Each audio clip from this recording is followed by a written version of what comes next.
Hi, I'm Femi OK. And I'm Malika Bilal, and you're in the stream. The horror of an acid attack doesn't just stop when the survivor finishes up with their medical treatment.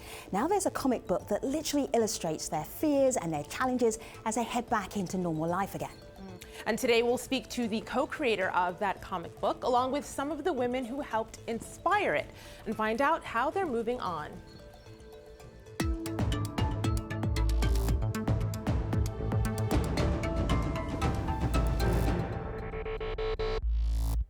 Priya's Mirror is the second chapter of the Priya Shakti comic book series that tackles violence against women.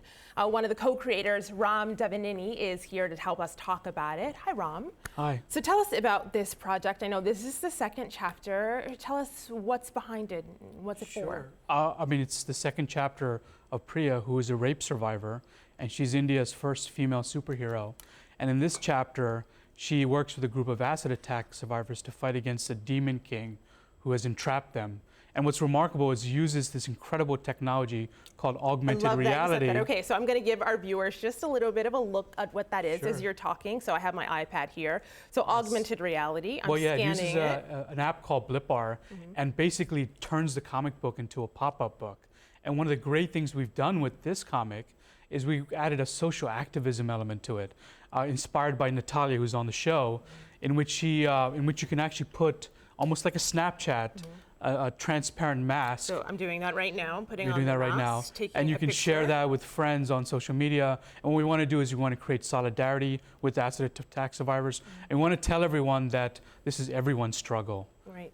So, of course, if you've got any questions about the app or want to download it yourself, tweet in with hashtag AJStream. We'll talk more about it. Femi? Now, for an acid attack, survivors trying to return to daily life can bring enormous physical and mental obstacles. Reconstructive surgeries for those who have access and money can take years, and some go into debt trying to repair the damage. And it's not only appearance that poses barriers. The stigma attached to female survivors can be debilitating. Many are isolated and turn toward the comfort of other survivors. Using real-life stories, Priya's Mirror, as you saw, highlights the message that going into hiding is a win for the perpetrator. Now, to help us talk about the challenges and experiences of women trying to reintegrate back into their communities, we're also joined by Monica Singh in Istanbul. She's the founder and president of the Mahindra Singh Foundation, which is working to help survivors of gender-based violence. One of the characters in the comic book is based on Monica's story. In Bogota, Colombia, we have Natalia Ponce de Leon. In 2014, she was attacked with acid by somebody she didn't know. Her story is also featured in the comic. Currently, she's the president of the Natalia Ponce de Leon Foundation, which works with acid attack survivors. And Jaf Shah, he's the executive director of Acid Survivors Trust International in London. It's good to have you all here, everybody.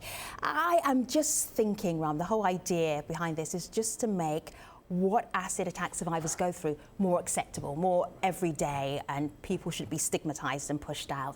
Monica, we got this tweet here from Shailesh Washti, and he says in Nepal, people are sympathetic towards the victim and aggressive to the attackers. How do you get to that situation in communities around the world where there are acid attack survivors? That seems unusual. I mean, I don't understand what is so unusual about this. I mean, the guy who attacked, why do you have a sympathy with him? And the girl who become a victim, why not with her? I mean, this question is how person are seeing that it's all about the perspective, how person are seeing about this cause. And it's this attack, basically. This is not an accident. This is not somebody like thought that they could. It's a terrible attack which happened and change somebody's life. I think people are more concerned about the victim, and I think people are doing the right thing in that way. I don't see that there has to be a sympathy to against the perpetrator on this thing. What are you seeing that actually makes you most heartened in terms of education? Oh, yes. I mean, I definitely, if you heard about, there's so many acid attack survivors, unfortunately, around the globe right now. And usually these acid attacks happen when the girls are in their teenage or really like at the edge of like youth in their life, and everyone has the same story.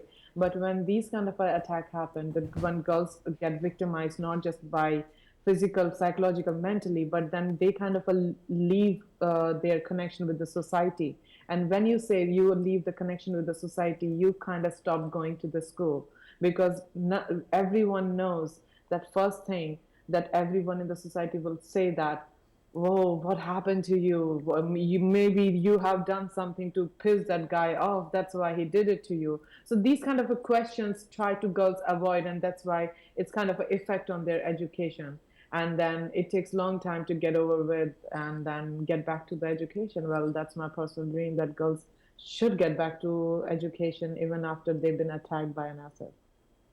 So Natalia, we got a question here from someone who has seen this comic, holding it up again just for everyone so they know what we're talking about. This is Ian, who writes in, superheroes are integral in shaping worldviews about justice.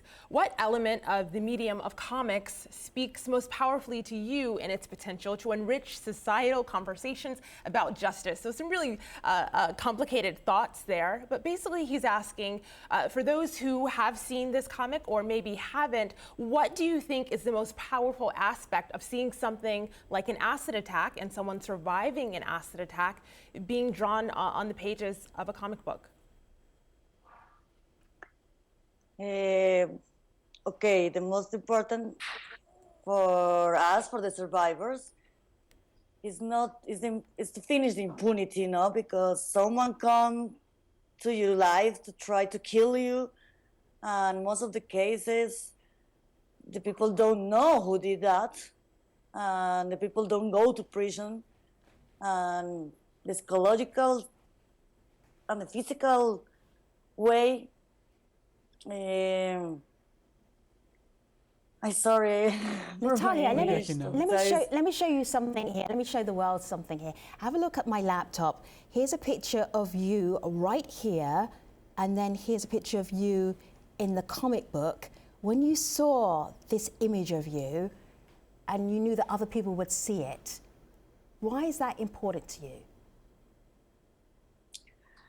The most important is to love ourselves, no? To reconstruct your life, to reborn, and to feel that the life continues, and you have to continue because it's like that.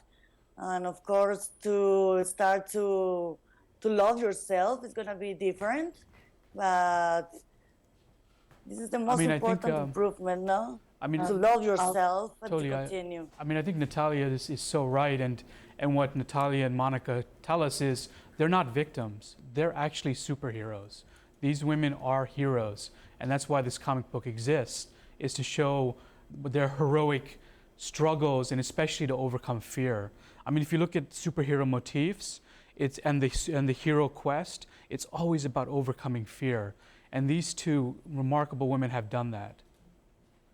If I may add, guys, when you ask like why this is important, being an acid attack survivor, when we girls get deformed, you know, like losing our face, the skins and everything, regardless whatever we do, it's always look like deformed, and that's what it somehow, as a society, it's been tell us that like, yes, we are not perfect. But when this project, Priya Shakti came, and then our character came out as a superhero, you can imagine the relief and the passion in us that, oh wow, we can look amazing, and you know, this character is showing who we really are. Maybe it's not in reality we are able to convey this message, but then through this character in the art book by Dan Goldman, it's been described so strongly because his art strokes and everything is so bold that it makes us bold as well. And then the moment you see your character in a comic book, which is globally known for advocacy for violence against women, you say, yes, that's I am. That's how I look like, and that's so a strong image of me. So I think that's what I want to say from my behalf and Natalia's behalf, actually. I'm actually so glad that you brought up that name, Dan Goldman. We actually got a video comment. He's the illustrator of this comic. This is Dan, and here's what he had to say. For me, the biggest challenge with drawing the acid attack victims in Priya's mirror was to convey the sense that they remained the people that they were before the attacks. There's a really great moment in the script of the comic book where Priya insists, as she's holding up her mirror, that the attack has reduced them to just an image, when in fact they are much more than that, and that they are women with dreams and ideas and hopes. And when I sat down to draw all of these people, I wanted that to come through. I wanted them to feel like people that had, you know, interior lives and felt like they were very rounded characters. So Jaff, you work with acid attack survivors. How do you move past the psychological effects to then help women remember who they were before the attack, as Dan was trying to say there? Well, I think firstly, I wouldn't mind responding to your initial question about the value of the medium of a comic strip in extending a message about acid violence. And I think the key thing for me is that when you're trying to reach an audience which may primarily be based in a rural area, visual communication, I think, is critical. That or radio is a mass means of communication. And to depict survivors as superheroes seems very natural to me, because superheroes are essentially about individuals with courage and strength. And I think we would all agree that survivors display that in enormous amounts. So I think there's a great synergy between comic strips, superheroes and survivors. Let me just show you something here. This is from Akash Gupta. And Akash says in India there's a restaurant called Shiro's. It hires acid attack victims and gives them hope and positivity. Let me just show you the website here. And this is Shiro's. I'm wondering, Monica, having an area or a line of work where other survivors all work together, is that helpful? Is that empowering? Or does that separate the issue? To be very honest, that's my personal opinion. I don't want to like make a judgment or comment on certain thing, but then Shiro is organized and made by one of the another foundation, and their character is also part of our comic book, by the way.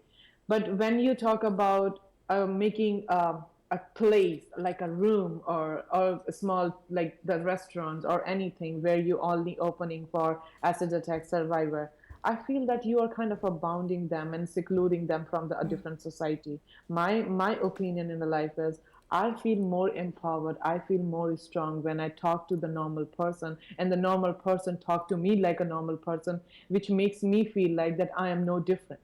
But then if you put me into a box where other girls who been suffered like me, all we gonna talk about what happened to you, and then we started comparing, oh, you damaged more, I damaged less, and this is.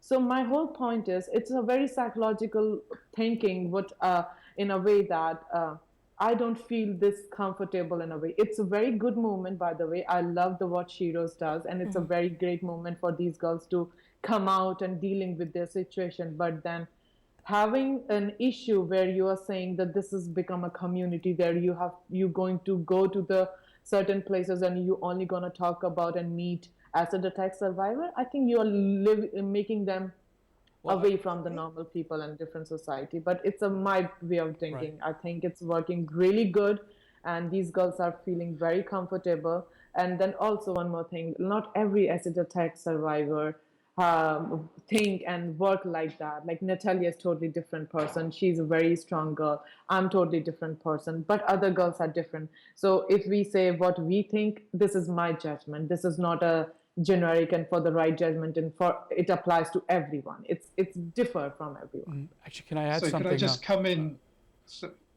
Sorry, Ram. I was just about to say, I think, you know, my kind of experience and some of the research we've kind of conducted as part of the rehabilitation process, particularly some research we conducted in Cambodia, where we interviewed and set out a whole series of questionnaires with 40 survivors. And one of the key things we discovered is that everyone has a very unique journey as part of their rehabilitation process. And some survivors develop a greater level of self-esteem and confidence fairly early on. And for others, it takes a lot longer. So a number of survivors won't, a large percentage initially, almost 50%, won't be wanting to go out into a public space early on. So I think with Shiro's Cafe, what I think you're seeing is an example of some survivors who've reached a stage where they feel comfortable enough to talk about what they've faced and how to address the challenges of their attacks in a public space. And I think that is one way of dealing with rehabilitation and to raise awareness to a much wider audience. But there's no unique standard way for survivors to deal with rehabilitation. Each journey is unique. That is true. Actually, Monica, if you don't mind me adding something, Yes. Dan and I are going to the cafe on Wednesday to do an event with them. And I think what's really important is not all survivors can be activists. Not economic opportunity is the first step towards independence, especially for women who are often, especially acid attack survivors, are feared in the workplace. A lot of people are refusing to hire them because of what happened to them. So, and I should add this, when I first started the second chapter, I met with Stop Acid Attack, the group that owns the cafe, and also with Monica and others. And what I learned, talking to them, and this is really important, is when I wrote the first chapter, which is about rape in India, what I learned was talking to them that they face the same exact cultural stigmas, the patriarchy, the victim blaming that rape survivors faced. But of course, they have an enormous physical deformity attack on their physique.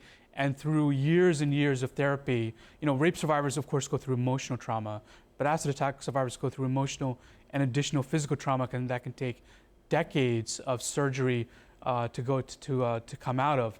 And if you don't mind, I would love to ask a question for Natalia, because I think what's really important, what she's doing in Colombia, is being this activist there and really challenging her community. I know one of the things we're planning to do is do a big art exhibition of the comic book in Bogota.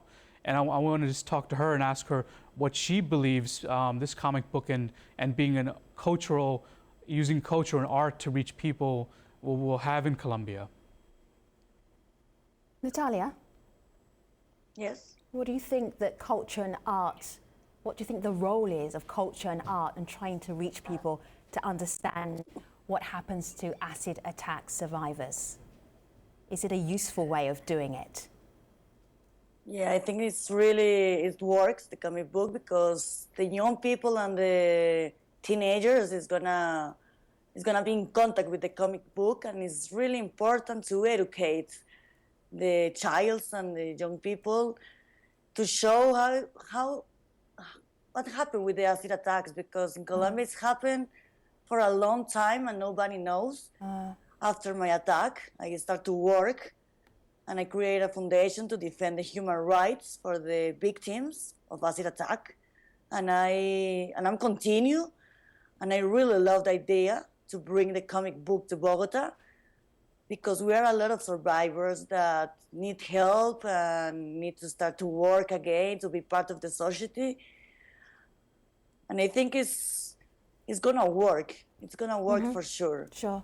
We're hearing a conversation online about places it might actually be working already, not just cultural aspects, but legislative ones as well. So there's kind of a back and forth here about one place in particular, Bangladesh. This is Mona on Twitter. She says, it's hard to put measures of control in place in places like Dhaka in Bangladesh, where this is a huge deal and it's too widespread. But Jaff, on the other hand, another person tweets in about Bangladesh saying, condemnation is not enough for acid attack.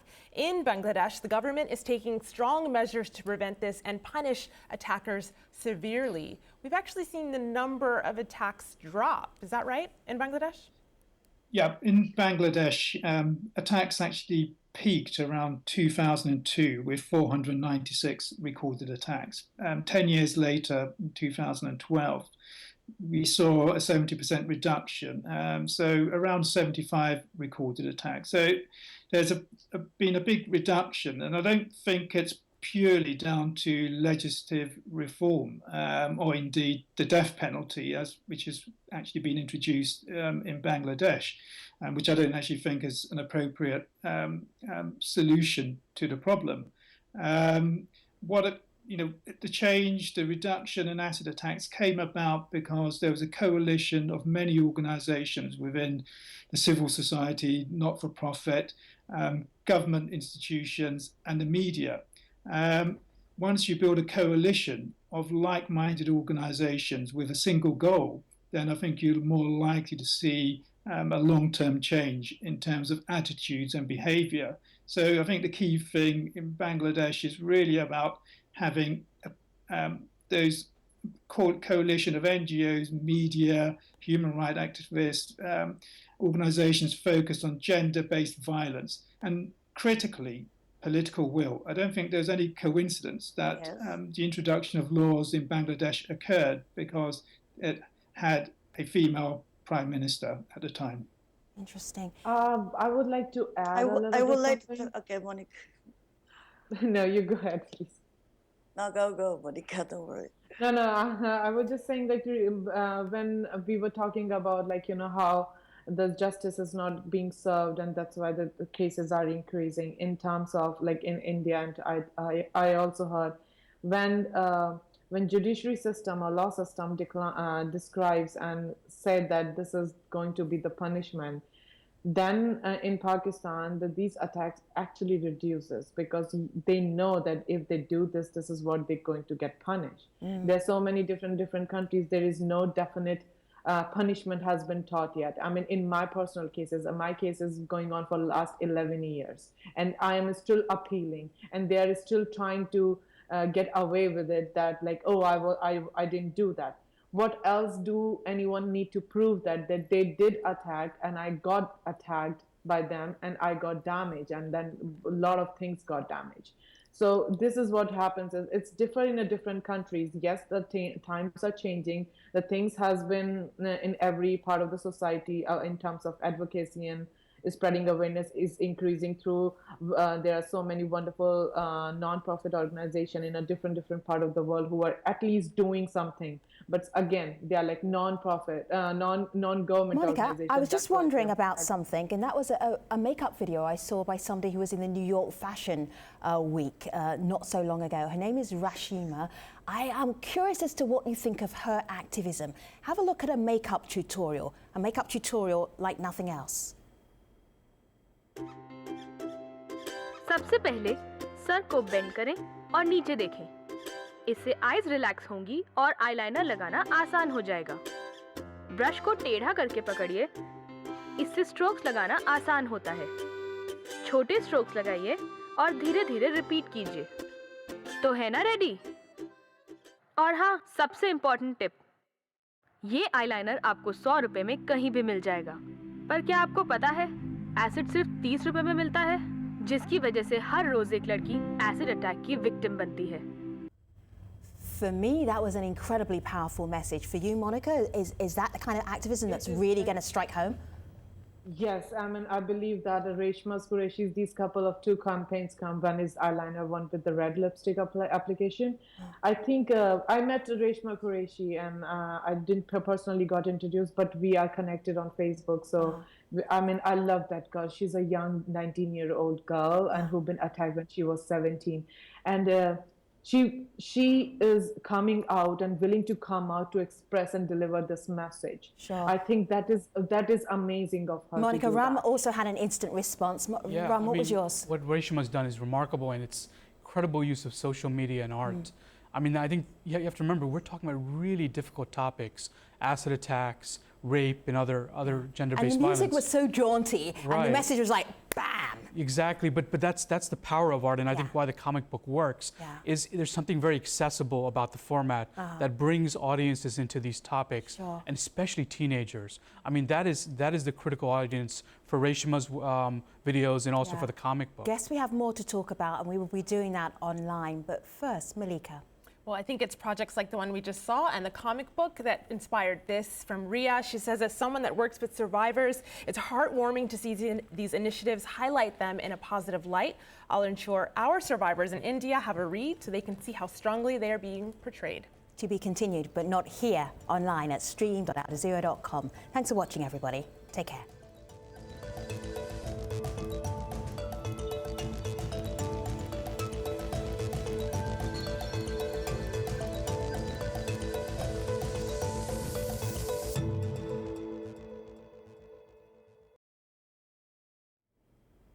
Hello, welcome to our online post show. We're talking about the challenges that acid attack survivors have when they're getting back into real life. How is that, Malika? So that is a point that I'll pick up with Rabail on Twitter. She says, after the psychological aid, which comes first, financially being independent is a great confidence booster. And she goes on to say group therapies and trainings to have survivors in the workforce, financial and social independence. Monica, I see you nodding your head there.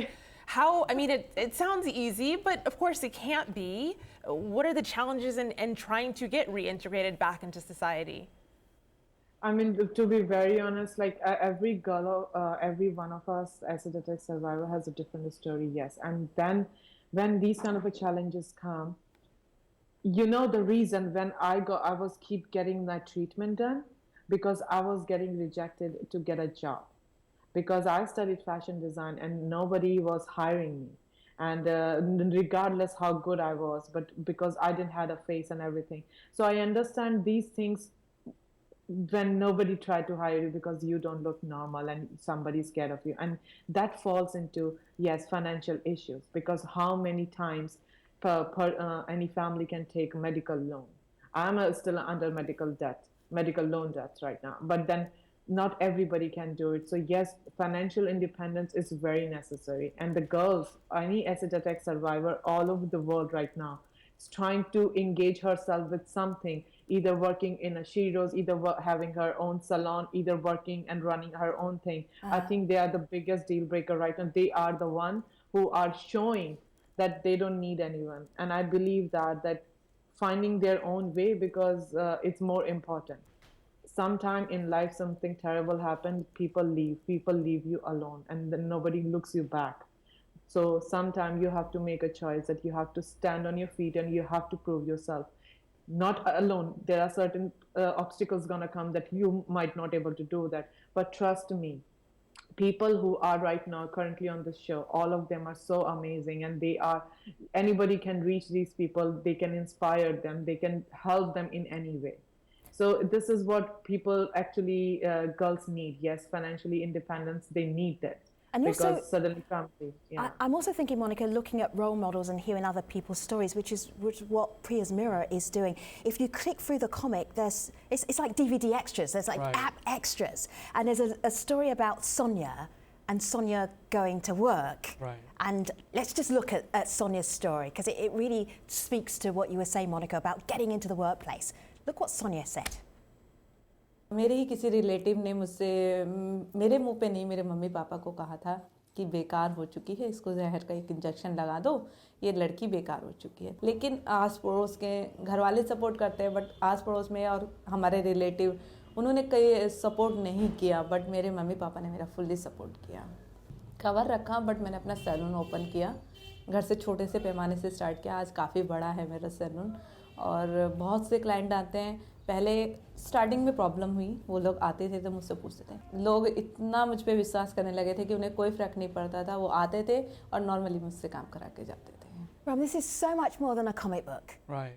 I mean, what other comic book would you see that kind of story and that kind of revelation? No, I mean, that's why I think this comic book has been such a hit. Yeah. The use of innovative technology. Humble brag.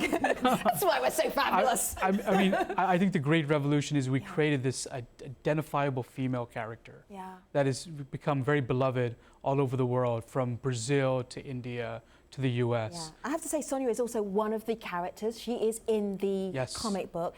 I'm thinking, as I'm looking at these amazing women who are superheroes. I'm seeing them all here.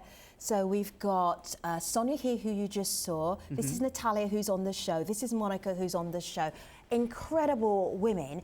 But if I'm looking at this as a young man, okay, growing up in somewhere where it is a phenomenon where young men or men throw acid on women, why would I even pay any attention to a bunch of girls or a bunch of women in a comic book? I mean, how do you reach guys? How do I reach guys? In fact, that is actually the main focus of what we're trying to do. Yeah. I mean, we recently got some funding from the World Bank, the We Evolve program, and our goal with that funding is to get it into schools in India, to release it at the Mumbai Comic-Con and Comic-Cons, and to reach teenagers. As I said, the comic book format is such an ideal format, especially for young boys and teenagers. And this, Even if you've got women and women have agency and they're empowered, Right. boys still want to read about that? oh, well, I totally believe it, because you can see with the numbers, the response we get from wherever we take it out. Okay. People, especially teenage boys, just love this. So speaking of the men and the boys and reaching them, we actually got a video comment from one of the co-creators, another one. This is Paromita, and I will direct this video comment to you, Jeff. Have a listen. Priya's Mirror, the comic, explores the world of toxic masculinity in some ways, tries to look at where acid attacks come from. The acid in the comic becomes symbolic of the corrosive effect of toxic masculinity, how it wreaks violence on people both inside and outside. But the weapon that is used to tackle it by Priya is actually a unique mirror of love, which is symbolic of the loving feminist gaze that we feel can actually change the way people think about themselves as men and women, and look at the world with love and courage and compassion. So toxic masculinity, do you think, in your view, are more societies willing and starting to kind of examine that issue? I think the big problem we face is trying to understand acid violence in its true context, which is it's a form of gender-based violence. That means asking some very difficult questions about our societies, in which we effectively treat 50% of the population as second-class, third-class citizens. And not only do we discriminate in terms of wage, salaries, and employment, we actually dish out violence to the point where we actually deliberately, premeditatively seeking to disfigure women because they are women and girls. Now, that poses a whole series of complex questions about our society, and toxic masculinity sums it up quite perfectly in terms of the context of the comic strip. But I think it does mean that the comic strip in itself won't bring about enormous change. It has to come by, the change will come through when governments are prepared to set examples and exercise political will to bring about the change. The issue of independence for survivors around financial independence stems in part about levels of compensation that poor survivors who don't have access to funds desperately need in order to survive. There's a whole series of actions that could be taken by government to introduce change. But the political will is lacking. For instance, Jeff? What? Well, I think if you look at the Indian government, it's taken a number of years for it to actually take some action in terms of introducing legislative reform.